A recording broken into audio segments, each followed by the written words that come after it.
Il était venu discrètement pour observer le traitement réservé aux clients. Ce qu'il avait entendu derrière lui avait confirmé ses pires craintes. Il avait garé son vieux Ford rangé juste devant la salle d'exposition, le moteur faisant tic-tac en signe de protestation alors qu'il tournait la clé. C'était un pick-up bleu couvert de poussière, avec la peinture écaillée sur les côtés et le siège conducteur réparé avec du ruban adhésif. Personne ne lui avait accordé un second regard en sortant, ce qui était exactement ce qu'il souhaitait. Il portait un jean uni, une veste en toile et des bottes de travail recouvertes de terre rouge séchée. Il s'était intégré sans effort.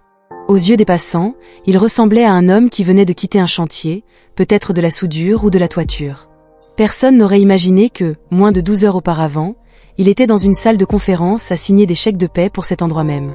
Le concessionnaire se trouvait juste à l'extérieur d'Amarillo, au Texas. Ni trop grand, ni trop voyant, c'était un point de vente Chevrolet GMC situé au bord d'une route très fréquentée.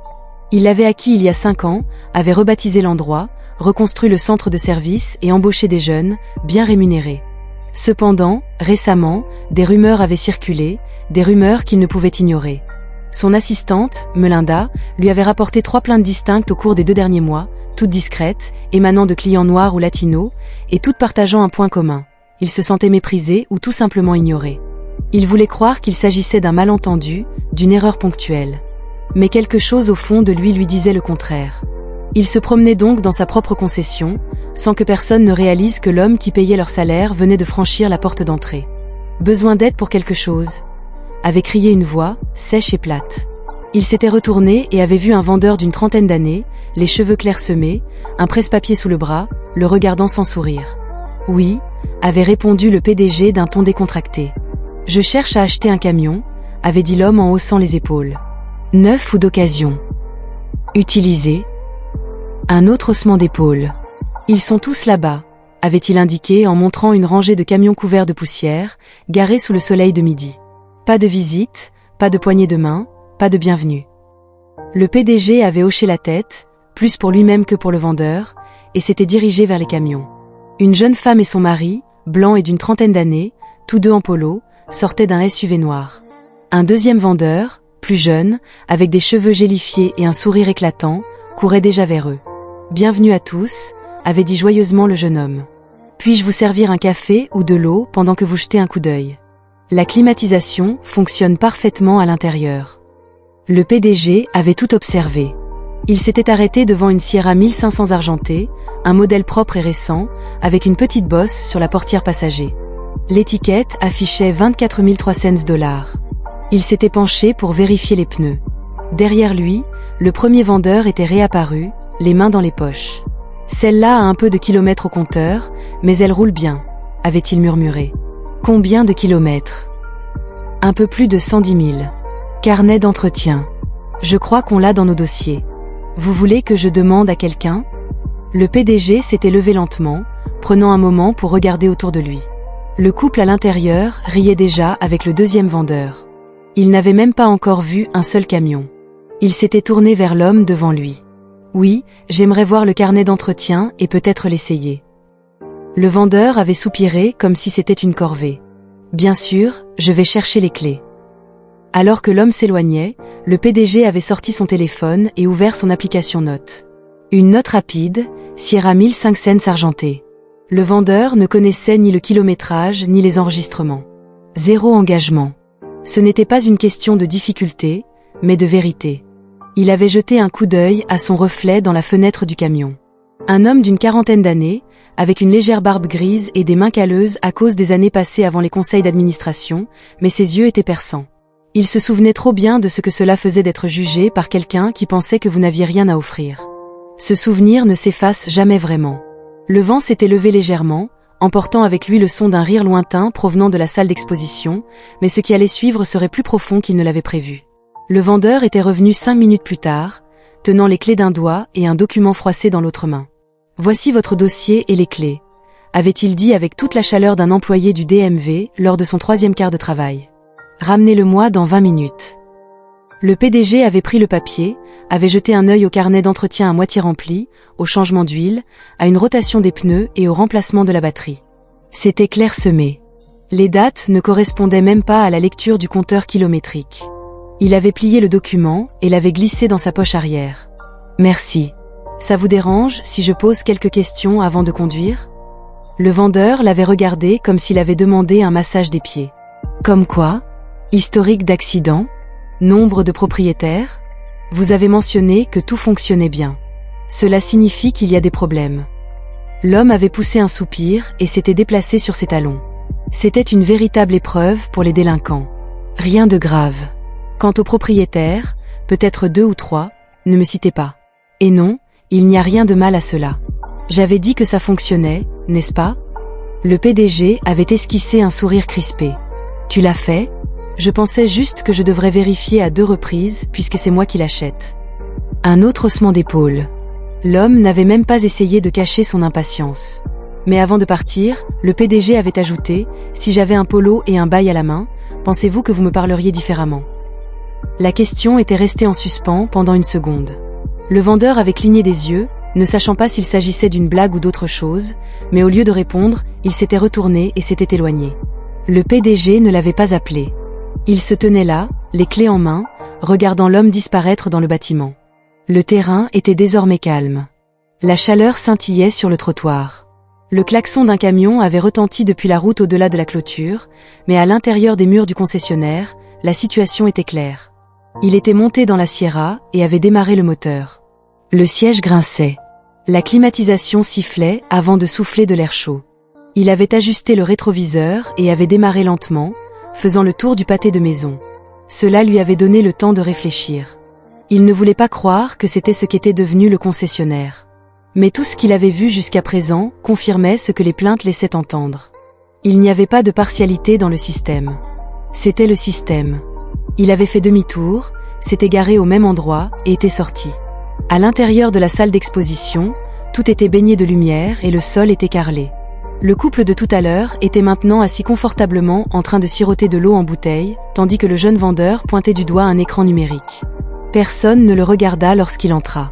Ni la réceptionniste, ni le directeur qui regardait son ordinateur portable. Il aurait pu être un fantôme. Il s'était dirigé directement vers la réception. Et, je viens d'essayer la Sierra argentée. J'aimerais la faire évoluer, avait-il dit. La réceptionniste, une femme mince avec une queue de cheval serrée, avait levé les yeux. Lequel? Sierra argentée 2016, 110 000 milles. Elle avait tapé quelque chose et l'avait regardé. Laissez-moi vous trouver quelqu'un. Il avait attendu. Pas de sourire, pas de remerciement d'être entré. Juste un regard et une tape sur le clavier.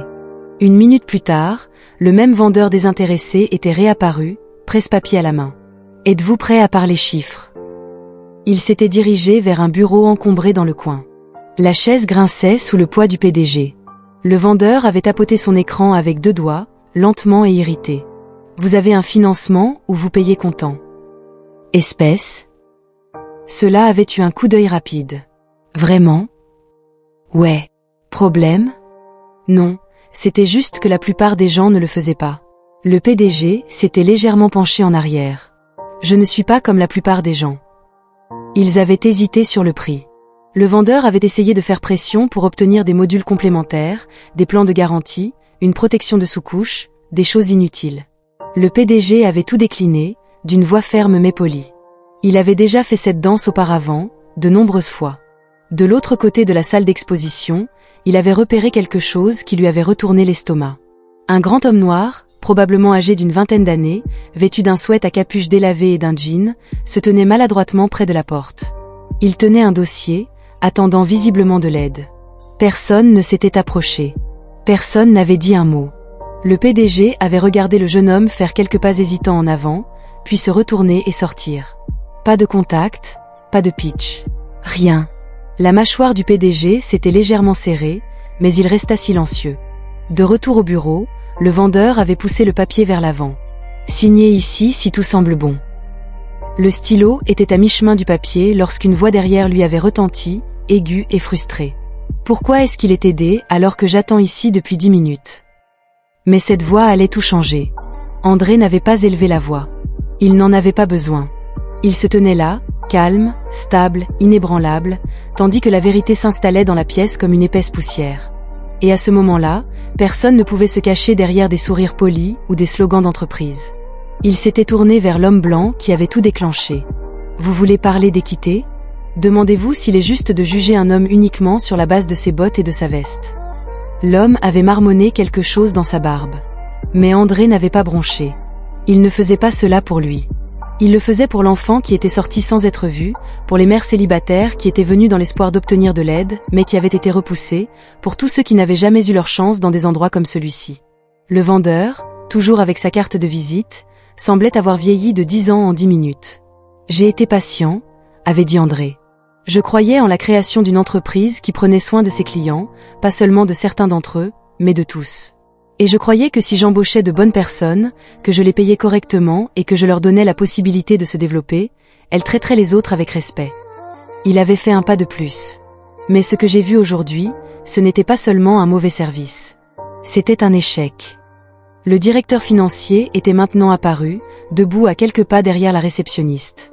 Le plus jeune vendeur, celui qui avait déroulé le tapis rouge pour le couple plus tôt, avait jeté un coup d'œil au coin de la rue et s'était retiré discrètement. André ne détourna pas le regard. « Vous pensez que je n'ai pas remarqué que le couple dans le SUV avait été accueilli dès qu'il était sorti ? Sourire complet, ton complet, haut à la main.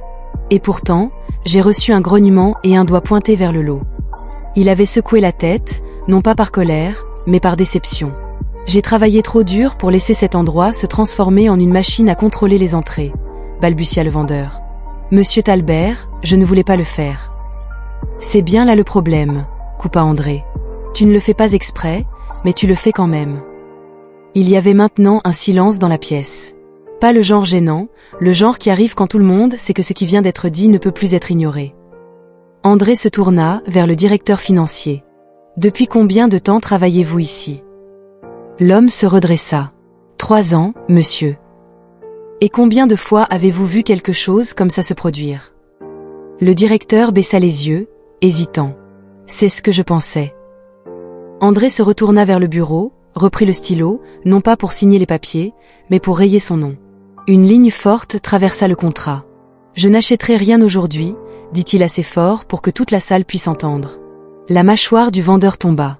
Mais c'était un camion solide. Nous étions déjà à mi-chemin des démarches administratives. « Tu ne m'as pas vendu ce camion, » répondit André. « J'étais déjà vendu quand je suis arrivé. Vous venez de me donner une raison de ne pas conclure. » Une pause. Puis il ajouta, « Et après aujourd'hui, c'est fini. » Le vendeur cligna des yeux. « Quoi ? Tu es viré. » Cela prend effet immédiatement.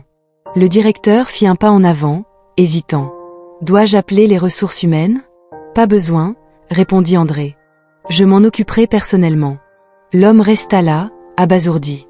André ne lui demanda pas de partir, il n'en voyait pas l'utilité. Le silence qui régnait dans la pièce était plus fort que n'importe quel adieu. Il se tourna vers les autres employés qui l'observaient depuis leur bureau et leur coin. Si vous pensiez que votre travail consistait simplement à déplacer des véhicules, vous vous trompiez de vocation. Votre véritable mission est de servir les gens. Tous les gens. Le camion et le produit, la confiance et la vente. Il laissa ces mots s'imprégner. Puis, d'une voix plus douce, presque comme s'il se parlait à lui-même, il ajouta. « J'ai construit cet endroit pour que les gens ne se sentent pas obligés de prouver leur valeur pour être pris au sérieux. Et si je dois le démolir pour corriger cela, je le ferai. » Mais juste au moment où le message semblait avoir été compris, quelque chose d'inattendu allait le pousser encore plus loin. André se retourna pour partir. Il ne se précipitait pas, marchant avec la sérénité d'un homme qui sait qui il est. Mais avant qu'il ne puisse faire plus de quelques pas, le client dans la voiture, celui qui s'était plaint plus tôt, ouvrit à nouveau la bouche. « Tu pensais donner une leçon ? C'est bien beau, mais tu ne peux pas licencier quelqu'un simplement parce que tes sentiments ont été blessés. » André s'arrêta. Il ne se retourna pas immédiatement. Il ferma les yeux un instant, la mâchoire serrée, retenant l'émotion qui montait en lui. Lorsqu'il se retourna, son visage était impassible, mais sa voix était basse et ferme. « Je ne l'ai pas renvoyé parce que mes sentiments ont été blessés. Je l'ai viré parce qu'il ne savait pas traiter les gens avec le respect le plus élémentaire. Il y a une différence. » L'homme ricana, les bras croisés. « Tu réagis de manière excessive. Donc, il ne t'a pas déroulé le tapis rouge. Ce n'est pas grave. Ce n'était pas du racisme. Peut-être qu'il avait juste une mauvaise journée. » André s'avança, réduisant la distance entre eux. « Tu sais ce qui est vraiment sauvage ? » dit-il d'une voix calme, mais plus forte maintenant. « J'aurais aimé que ce soit juste une mauvaise journée. J'aurais aimé que ce soit un cas isolé. Mais ce n'est pas le cas. J'ai reçu des emails de clients qui me ressemblent et qui racontent exactement les mêmes choses que j'ai vécues aujourd'hui. Et maintenant, je l'ai vu de mes propres yeux. Il désigna la salle d'exposition. J'ai vu un jeune homme sortir sans que personne ne lui dise un mot. J'ai vu cette équipe ignorer quelqu'un qui se tenait à la porte. Pas une fois, pas deux fois, mais systématiquement. Ce n'était pas une mauvaise journée. C'était une culture. Le silence revint. Les quelques clients encore présents dans le bâtiment avaient cessé de flâner. Les regards se tournèrent vers André, certains curieux, d'autres coupables. L'homme haussait les épaules. Peu importe. On dirait que tu utilises la carte raciale juste pour te sentir important. Cette phrase avait eu l'effet d'une gifle. André fit un pas en avant, sa voix ne s'élevant pas, mais ayant plus de poids que tout ce qu'il avait dit auparavant. Tu ne sais pas ce que c'est que d'entrer dans une pièce et de sentir la température changer à cause de ton apparence. Tu ne sais pas ce que c'est que de se faire demander ce que tu fais dans la vie avant même que quelqu'un te serre la main. Tu ne sais pas ce que c'est que d'entendre quelqu'un t'expliquer un contrat comme si tu ne savais pas lire. Il secoua la tête. Et peut-être que tu ne le feras jamais. Mais n'ose pas rester ici et faire comme si cela n'arrivait pas. Pas quand tu viens de le voir. L'homme ne répondit pas. André regarda à nouveau autour de la pièce. Il ne s'adressait plus à une seule personne, mais à tous. Je n'ai pas grandi avec grand-chose. Ma mère nettoyait un motel. Mon père posait du béton jusqu'à ce que son dos lâche. Il n'avait pas de relation, pas de plan de secours, juste de la fierté. Ils m'ont appris à travailler dur et à ne jamais chercher d'excuses. Et je ne cherchais pas d'excuses quand les gens m'insultaient ou verrouillaient les portières de leur voiture quand je passais, ou me regardaient faire les courses comme si j'allais voler quelque chose. Il s'arrêta. Sa voix se brisa légèrement, non pas de faiblesse, mais de vérité. J'ai réussi malgré tout. J'ai construit quelque chose et j'ai veillé à traiter les gens mieux que je n'avais été traité. C'est pourquoi c'est important. Parce que ce que nous faisons ici, la façon dont nous accueillons les gens, dont nous répondons à leurs questions, dont nous les faisons ressentir, tout cela en dit long sur qui nous sommes. Il laissa le silence s'installer à nouveau. Personne n'interrompit. Puis, lentement, l'homme qui avait provoqué la scène se retourna et partit. Aucune excuse, aucun mot, il s'en alla simplement. André jeta un dernier regard aux employés. Cet endroit devait changer à partir d'aujourd'hui. Mais juste au moment où il pensait que le moment était passé, quelqu'un prit la parole, et ce n'était pas celui à qui il s'attendait. Du fond de la salle d'exposition, une voix douce rompit le silence. Monsieur Talbert. Cela venait d'une jeune femme près du comptoir de service, d'une vingtaine d'années, à la voix douce, les cheveux tirés en un chignon serré. André se tourna lentement vers elle. Il la reconnut à peine. Elle travaillait à temps partiel dans le back-office, principalement avec de la paperasse et des factures. Son nom lui échappa un instant. Danica, dit-elle doucement, presque comme si elle pouvait lire dans ses pensées. Il hocha la tête. Danica, c'est ça? Elle s'avança, la voix désormais ferme. Je suis ici depuis presque 1 an. J'ai vu des choses dont j'aurais aimé parler, mais je pensais que personne n'y prêterait attention. André n'avait rien dit, il la laissa continuer. J'ai vu comment certains clients se faisaient ignorer, comment le ton changeait en fonction de la personne qui entrait. Et quand j'ai essayé d'en parler à un responsable une fois, discrètement, on m'a dit de faire attention à mon niveau de rémunération. Alors, j'ai cessé de parler. Le visage d'André ne bougea pas, mais quelque chose dans ses yeux s'adoucit. Danica regarda autour de la pièce. Elle ne lui parlait plus seulement maintenant. Je pensais que ça finirait par changer, que quelqu'un de plus haut placé le remarquerait. Mais peut-être pensions-nous tous que quelqu'un d'autre allait dire quelque chose. André prit une profonde inspiration, puis marcha vers elle. « J'apprécie que tu le dises maintenant, » dit-il. Elle hocha la tête. Il fallait le dire. Il se tourna vers le reste de la pièce. Tout le monde avait l'air différent maintenant. Certains avaient honte, d'autres étaient incertains. Quelques-uns évitaient complètement le contact visuel. « Je ne suis pas venu ici pour embarrasser qui que ce soit, » déclara André. Mais je devais le savoir par moi-même. J'avais besoin de voir ce qui se cachait derrière la politesse et les excuses. Il regarda à nouveau la réceptionniste, qui fixait maintenant son bureau. « Toi aussi, tu savais que quelque chose n'allait pas, n'est-ce pas ?» Elle ne répondit pas tout de suite, puis doucement, elle acquiesça. « Ouais. Pourquoi n'as-tu rien dit ? Je ne voulais pas perdre mon travail. » André hocha lentement la tête. « Je comprends cela. Mais le silence permet à ces choses de grandir. Plus nous restons silencieux, plus la situation s'aggrave. Et puis un jour, nous regardons autour de nous et réalisons que l'endroit où nous travaillons ne ressemble en rien à celui que nous pensions construire. » Il s'arrêta. La responsabilité ne consiste pas seulement à pointer du doigt. Il s'agit de réparer ce qui est brisé. La pièce resta immobile, comme si tous attendaient la prochaine chaussure à tomber. André recula vers le bureau, où se trouvaient encore les papiers. Le contrat à moitié rempli, la signature barrée, le stylo. Il ramassa la carte de visite qu'il avait laissée tomber plus tôt et la brandit. Cette carte ne signifiait pas que je savais tout. Cela signifiait simplement que j'avais un peu de pouvoir. Mais à quoi cela sert-il si je ne peux pas l'utiliser pour améliorer les choses? Il regarda le bureau du vendeur licencié, désormais vide. Je ne donne pas seulement un exemple. Je change notre façon de faire ici, à partir d'aujourd'hui. Il se tourna vers Danica. Tu veux m'aider avec ça? Elle cligna des yeux. Moi? Oui. Tu as vu ce qui doit être réparé. Cela te rend précieux. Je voulais quelqu'un à l'intérieur qui n'avait pas peur de s'exprimer quand quelque chose n'allait pas. Peux-tu faire ça? Sa voix tremblait légèrement. Oui, je peux. André sourit, le premier vrai sourire de la journée. Bien. Commençons. Il se tourna vers le reste du personnel. Il y aura une réunion demain matin, obligatoire. Nous allons réécrire certaines choses, pas seulement sur le papier, mais dans la façon dont nous nous présentons, pour tout le monde. Il laissa ces mots en suspens un instant, puis se dirigea vers les portes d'entrée. Le soleil dehors était éblouissant, mais il l'accueillit avec plaisir. Alors qu'il revenait dans la chaleur, son téléphone vibra. Un message de Melinda. Tout va bien? Il répondit en tapant. Pas encore, mais ça viendra. Mais il restait encore une chose à faire. Quelque chose qui mettrait un terme à sa venue. André ne monta pas tout de suite dans le vieux Ford rangé.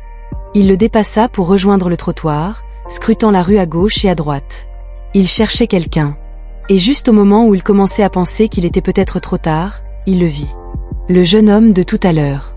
Il se tenait à l'ombre d'un arrêt de bus de l'autre côté de la rue, écouteurs sur les oreilles, dossier toujours sous le bras. Même sweat à capuche délavée, même attitude calme. Il regardait au loin, attendant quelque chose qui n'allait pas arriver de sitôt. André traversa rapidement. « Et » cria-t-il. Le jeune homme parut méfiant. André ralentit en s'approchant, levant une main comme pour faire un geste de paix. « Je ne veux pas te faire peur. Je t'ai vu tout à l'heure au showroom. » Le jeune homme retira un écouteur. « Ouais, tu attendais qu'on t'aide, mais personne ne l'a fait. » Le jeune homme hocha la tête. « Ce n'était pas la première fois ?» André pencha la tête. « Tu viens souvent ici ?» Je cherchais un camion. Un truc d'occasion. Rien de spécial. J'ai visité 5 endroits ces 2 dernières semaines. Toujours la même histoire. André soupira. « Comment t'appelles-tu » Ézéchiel. Ézéchiel, répéta André. Je suis André, le propriétaire de cette concession là-bas. Les sourcils d'Ézéchiel se haussèrent. Tu es sérieux? Oui, sérieux. Ézéchiel rit une fois, pas amer, juste surpris. Mince, je pensais que tu étais juste un autre type qui subissait le même traitement. André esquissa un petit sourire. Moi aussi. Il s'approcha, baissant un peu la voix. Je suis venu habillé comme ça exprès pour voir comment mon équipe traitait les gens quand ils ne savaient pas à qui ils avaient affaire. Ce que j'ai vu aujourd'hui, je ne peux pas le supporter. Ézéchiel l'observa. Alors, et maintenant? André fouilla dans sa poche et en sortit son téléphone. Tu as encore besoin d'un camion? Ézéchiel hocha lentement la tête. Reviens avec moi. Pas en tant que client cette fois, mais en tant qu'invité. Je veux que tu t'asseyes avec Danica. C'est une personne de confiance, et nous te trouverons un véhicule fiable et adapté à ton budget. Tu recevras le respect que tu aurais dû avoir dès ton arrivée. Ézéchiel ne répondit pas tout de suite. Il regarda le bâtiment derrière eux, puis de nouveau André. Sa voix était basse. Tu n'es pas obligé de faire ça.